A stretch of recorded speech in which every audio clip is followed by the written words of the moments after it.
Hello everyone, welcome to a new video. And today I'll be teaching you how to enter recovery mode on your Galaxy A26, all versions. First, to enter recovery mode, you'll need the phone's charging cable, which must be connected to your computer.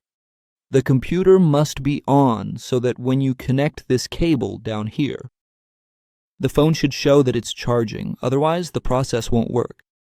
Let's wait a bit. If it doesn't show that it's charging, the process won't work. Okay, it shows that it's charging. The phone screen must be on. If it's on the lock screen, you'll press the button to turn on the screen.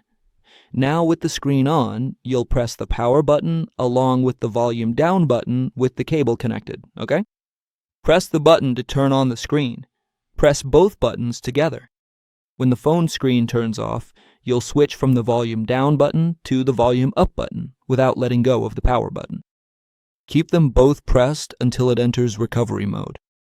Once in recovery mode, you can release both buttons and you can remove the cable. And now we're inside recovery mode. To move in recovery mode, you'll use the volume down and volume up buttons.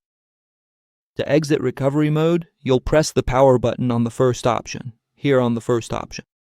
Or you'll press the power button together with the volume up button. Press them both together and keep them held down. The phone will restart and exit recovery mode. Okay, so that was today's video. I hope it helped. If it did, don't forget to like, leave a comment down below, and if possible, subscribe to the channel for more videos. Remember, if the phone doesn't restart, press the volume down button, okay? And keep it pressed with the phone's power button. It will force a restart and will exit recovery mode. A hug to all and see you in the next video.